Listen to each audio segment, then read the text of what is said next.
já fui em sessão de constrangimento aqui, né? Eu tinha que gravar isso para mostrar para minha mãe, né? Ela ia assim, ela achou o máximo. Pessoal, é o seguinte, quando a professora Rosana me fez o convite para vir a Natal, eu tinha essa ideia de falar sobre internacionalização de pesquisa, estava pensando no próprio mestrado em turismo e tal. E o Sérgio Leal, que é vocês conhecem o Sérgio Leal, né? Claro. Que é um cara que eu já conheço há bastante tempo, ele que foi a pessoa que começou a intermediar isso, ele estava dando a disciplina de transportes. Aí ele falou assim, bom, então a gente vai tentar trazer você para cá, mas você vai ter que dar uma palestra para o pessoal de transportes.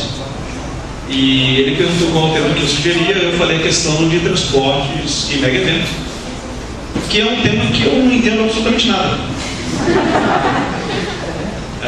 E falo isso de verdade, assim, bom, Natal vai sediar um dos jogos, né? Achei que era um tema relevante para vocês, é um tema que eu não sabia absolutamente nada, falei, nada melhor do que eu tentar aprender alguma coisa um pouquinho desse assunto para dividir com vocês, e espero que vocês também dividam comigo alguma coisa que vocês estão vivenciando aqui, que eu não sei absolutamente nada do que está rolando em Natal.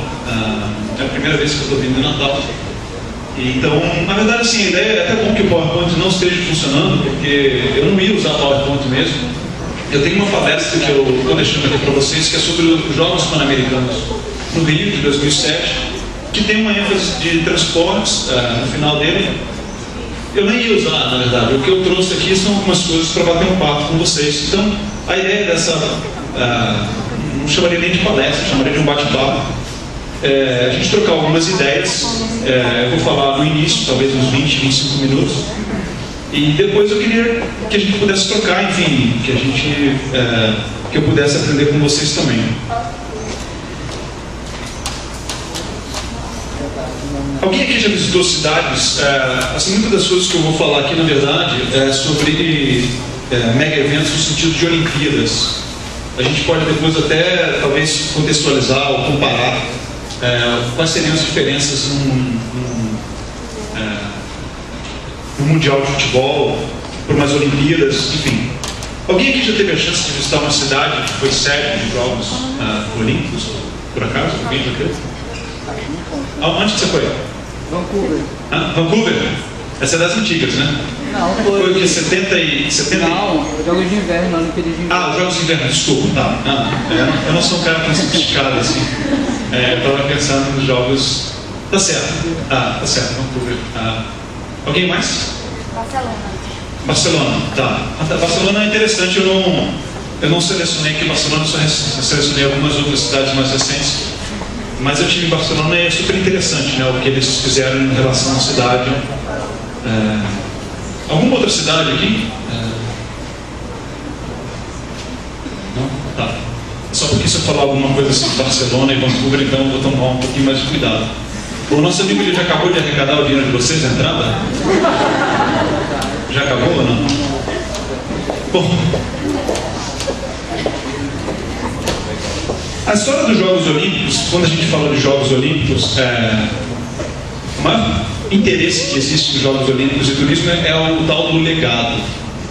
Né? O que vai ser o legado dos Jogos? O que os Jogos vão deixar para a cidade que sediou esses Jogos? Existem legados tangíveis, né? Geralmente as receitas que se recebem na cidade vão ser gastas com boa parte para reurbanizar a cidade.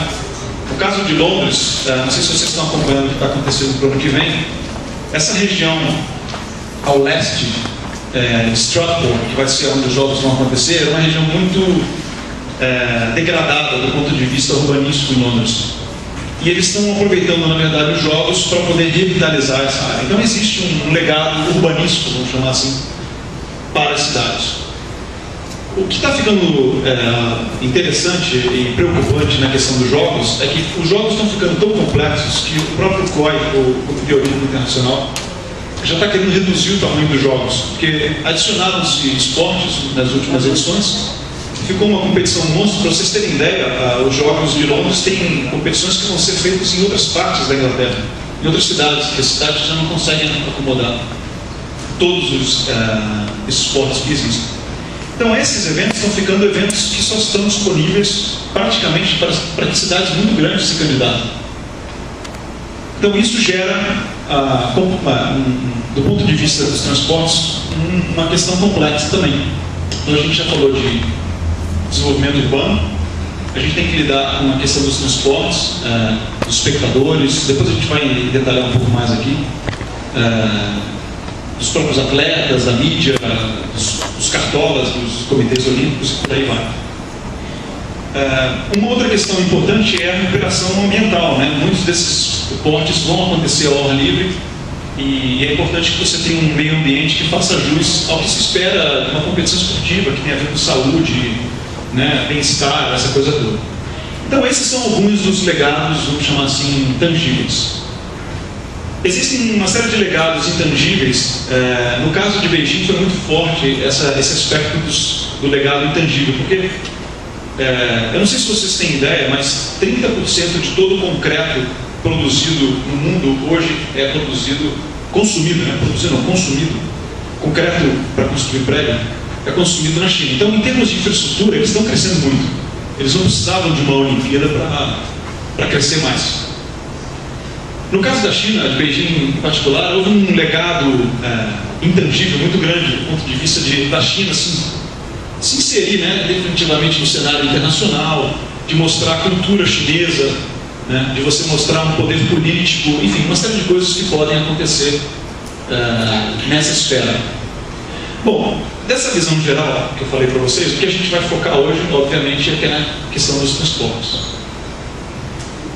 Bom, os Jogos Olímpicos, eles são considerados talvez a maior operação logística em tempos de paz.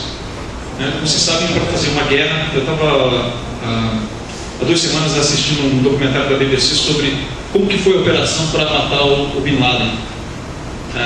É um negócio impressionante. Eles ficaram 8 meses investigando essa casa, esse complexo, né? Eles montaram uma cópia do complexo no deserto do Nevada, nos Estados Unidos, uma cópia idêntica.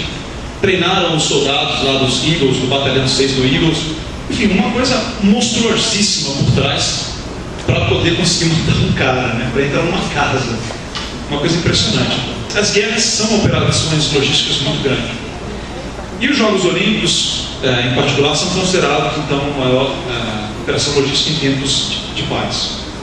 O que acontece nesses jogos em particular é que há uma expectativa de que você vai, então, para atender uma demanda enorme de espectadores e de visitantes numa cidade por um curto período de tempo, né? Os jogos, eles compreendem 2 semanas, são 16 jogos, 16 dias de evento. Ele começa numa sexta-feira e vai terminar 2 domingos, né?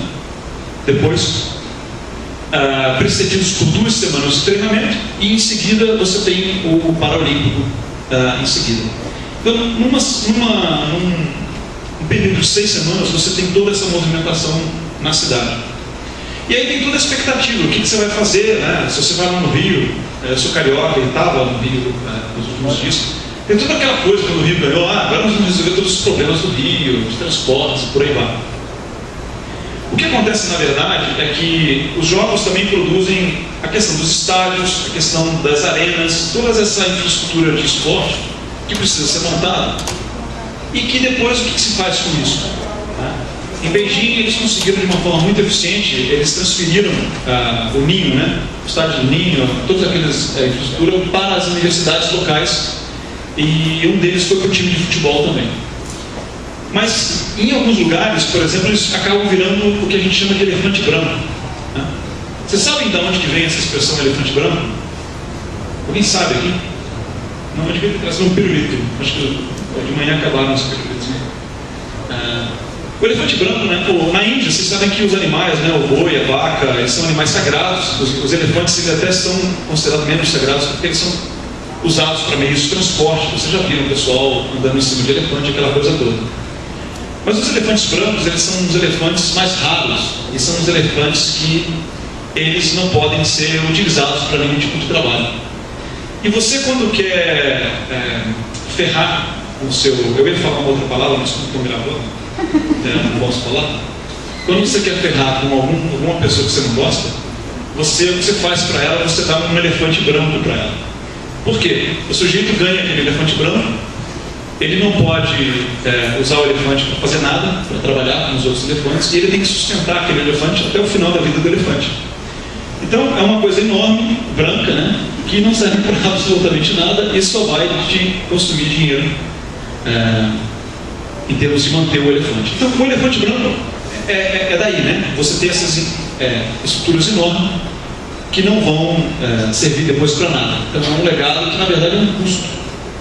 Bom, aí vem a história, mas a gente precisa de mais aeroportos, precisa aumentar, expandir os aeroportos, tal. Bom, será que precisa mesmo? Talvez tenha uma solução temporária. Você pode construir terminais de transporte temporário para os passageiros durante 3 meses, 4 meses em Abu Dhabi. Eu estive em Abu Dhabi no ano passado. Eles estão fazendo isso. Enquanto eles estão construindo o aeroporto definitivo, eles montaram um terminal provisório de 2 anos.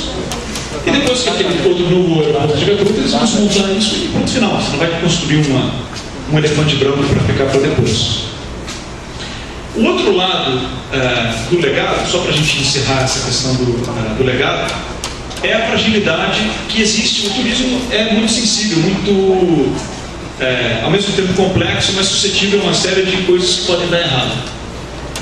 Eu não sei se vocês lembram, essa história toda que a gente está ouvindo na Grécia, que está acontecendo em Atenas, né, esse problema financeiro que eles estão passando, isso tudo começou em dezembro de 2008, quando a polícia matou um aluno, um estudante universitário no centro de Atenas. Quando aconteceu isso, o grupo começou a fazer protestos, passeatas, e em poucos dias as pessoas começaram a cancelar suas viagens de férias, de Natal e Ano Novo, que elas iam fazer em Atenas. Só um parênteses, os turistas norte-americanos, os turistas australianos, você geralmente tem um plano de saúde particular, né?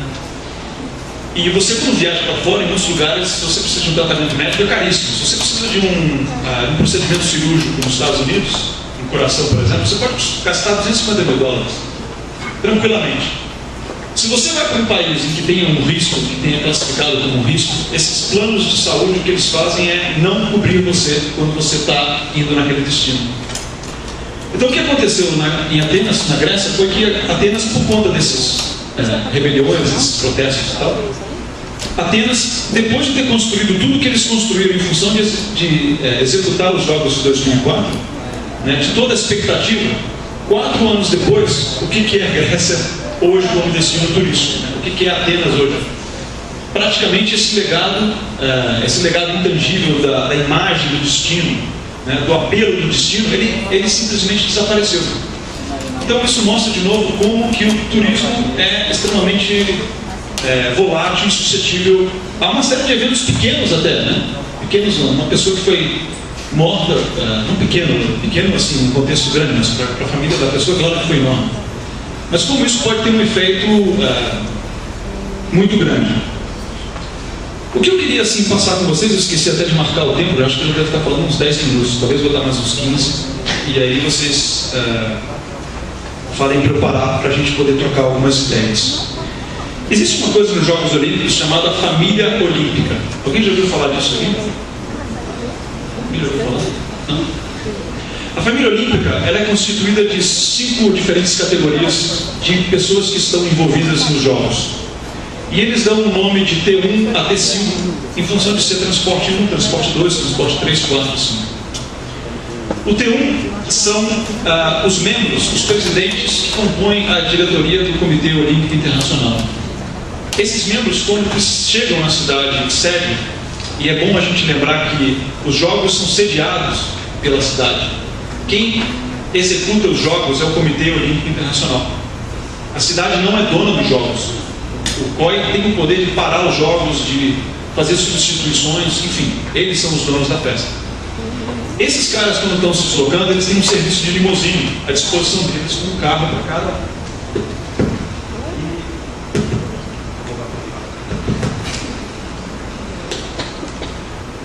Alô?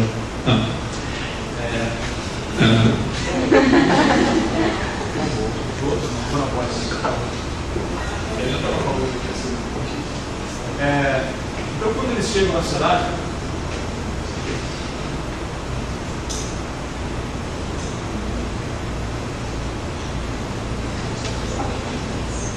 eles chegam na cidade, eles precisam de ter um carro à disposição com 2 motoristas. Então, é praticamente um serviço de limusine, independente de ser de fato uma limusine ou não, mas eles têm esse serviço à disposição deles.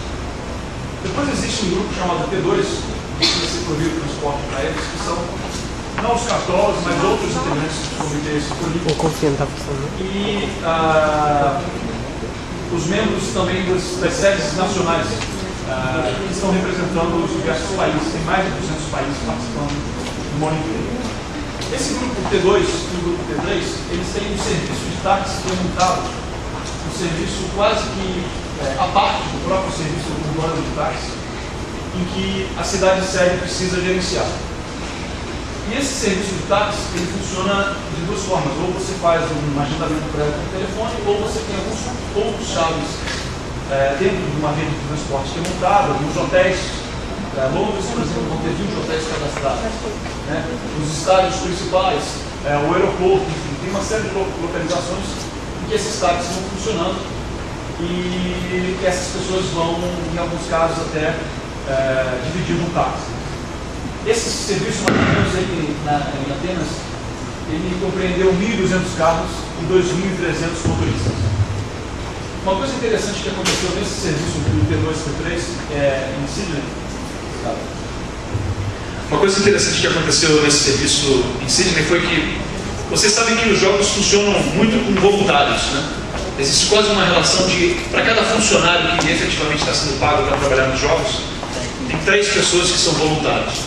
Então você tinha gente do país inteiro, tinha gente vindo do outro lado de Perth, na Austrália, pessoas que nunca tinham ido para Sydney e que de repente iam ser motoristas dessa família olímpica, mas sem o menor conhecimento, sem treinamento adequado para estar fazendo esse serviço de táxi de forma eficiente.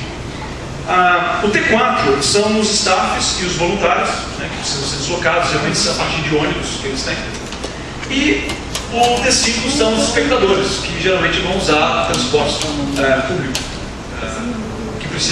que é geralmente o lado dos transportes que a gente vai ficar mais interessado quando fala dos legados dos Jogos Olímpicos numa cidade. Eu falei para vocês de Sydney. Em Sydney aconteceu uma coisa muito interessante. Quando eu fui fazer a minha entrevista para esse emprego atual que eu estou na Austrália, para eu ir para Gold Coast, eu fiz uma parada em Sydney, passei uma noite em Sydney e no dia seguinte fui para Gold Coast.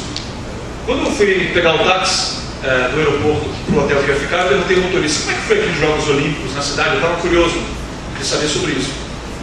E ele falou: olha, foi extremamente tranquilo. Ele falou assim para mim: essa cidade foi muito tranquila. Eu falei: bom, essa é a opinião dele, né? Sei lá, eu não levei muita fé no sujeito, né?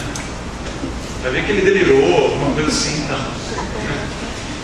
E aí eu comecei a ler as coisas para essa palestra, para essa conversa que a gente está tendo, e uma das avaliações do que aconteceu, primeiro que os Jogos Olímpicos de Sydney foram feitos em uma parte no nordeste da cidade, quer dizer, não foram no centro da cidade. O segundo, que eles, de forma bem esperta, né, parece que o conceito brasileiro se espalhou em outros lugares também, logo eles aumentaram a tarifa em 10%. Os taxistas fizeram uma reivindicação para aumentar em 10% a tarifa, né? Porque queriam faturar, né? Tinha mais gente, então vamos faturar em cima do... Aquela coisa de faturar em cima do turista otário, né? Vocês conhecem, né? O cara põe o preço lá em cima, então vamos estar bem em função dos otários. Eu ia falar uma outra palavra que começa com P, mas como eles estão gravando, vai ficar bem aqui. E por incrível que pareça, os taxistas ficaram ociosos nos Jogos de Sydney. Por quê? Bom, por vários motivos. Primeiro, porque o serviço de trem e de ônibus foi integrado e as pessoas deram preferência para usar o transporte público, né? Essa campanha de já dizer que ia ser 10% mais caro já desmotivou as pessoas e o transporte público funcionou. A segunda coisa é que você, quando está indo para assistir os Jogos Olímpicos, você tem que esperar 40 minutos para um transporte público. Isso é uma festa, né? Alguém aqui foi no Rock in Rio? Só ele que viaja? Quem foi aqui na frente, só para mudar um pouquinho? Você foi no Rock in Rio? 10 anos atrás. Bom, esse também estava lá. Esse estava lá também. Esse estava lá. Sting e tal, aquele povo todo. Bom, você foi nesse ano para mim? Ele foi 10 anos atrás, eu não tinha nascido. Ele foi esse ano. Então, no Rock in Rio, quanto tempo você esperou pelo teu transporte? Nossa senhora. Nossa senhora deve ser mais de 1 hora. Era pior que o circular da UFRN no transporte. Fizeram o Rock in Rio num lugar muito isolado da cidade. E o transporte, além de ser caro, roubaram a gente muito bem. Cobraram R$10 só para levar, R$10 para vir. Igual o circular da UFRN. A gente ficava 2 horas esperando esse circular deles. Bom, 2 horas, tá? 2 horas. 2 horas. Você foi bom aí, também já não estava um negócio legal, né? Mas em Sydney você esperar 40 minutos é uma festa. Não é como você está indo para o trabalho que você está esperando o transporte por 40 minutos. Então o conceito de tempo das pessoas, a elasticidade desse tempo, muda em função dos jogos, tudo é uma festa. Né? Bom, o que aconteceu foi que de fato os taxistas tiveram um problema sério de perder demanda, né? Teve menos demanda, os tempos de viagem no centro de Sydney diminuíram